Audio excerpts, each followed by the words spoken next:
Imaginez une maison si violemment hantée que même l'Église catholique doit intervenir.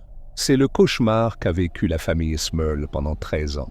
En 1974, Jack et Janet Smurl emménagent avec leurs enfants dans une maison en duplex en Pennsylvanie. Au début, les phénomènes sont étranges, mais isolés. Des taches sombres apparaissent et disparaissent sur les murs.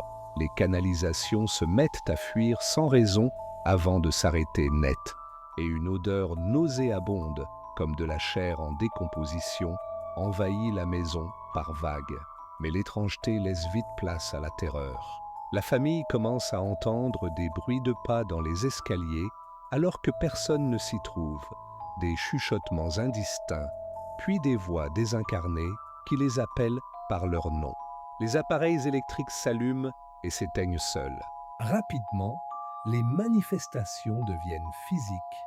Des objets lévitent devant leurs yeux, des rayures profondes apparaissent sur les meubles, et leur chien est un jour projeté violemment contre un mur, comme par une main invisible. Puis viennent les apparitions. Des formes noires, des silhouettes menaçantes, sans visage, se tiennent dans les coins sombres des pièces, les observant fixement. La terreur monte d'un cran lorsque les agressions physiques commencent. Les membres de la famille sont poussés dans les escaliers, secoués violemment dans leur lit pendant leur sommeil. Janet et Jack rapporteront même avoir été agressés sexuellement par une entité invisible, des attaques d'une nature particulièrement sordide et terrifiante. À bout de force, les Smurl contactent les plus célèbres enquêteurs paranormaux de l'époque, Ed et Lorraine Warren.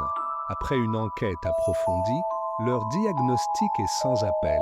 La maison n'est pas simplement hantée par des esprits, elle est infestée par un démon puissant et malveillant.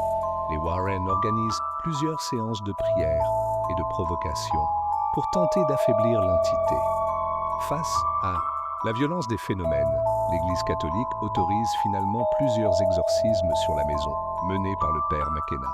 Mais à chaque fois, après une courte période de calme, l'entité revient, encore plus furieuse et violente qu'avant. Épuisée et traumatisée, la famille finit par déménager en 1987, mais ils affirmeront que l'entité les a suivis dans leur nouvelle demeure. L'affaire Smurl a fait la une des journaux, a inspiré un livre et un téléfilm. Mais elle reste une énigme. Canular médiatique monté de toutes pièces par une famille en quête d'attention, ou l'un des cas de hantise démoniaque les plus terrifiants et les mieux documentés de l'histoire. Dites-moi votre théorie dans les commentaires, aimez cette vidéo et abonnez-vous.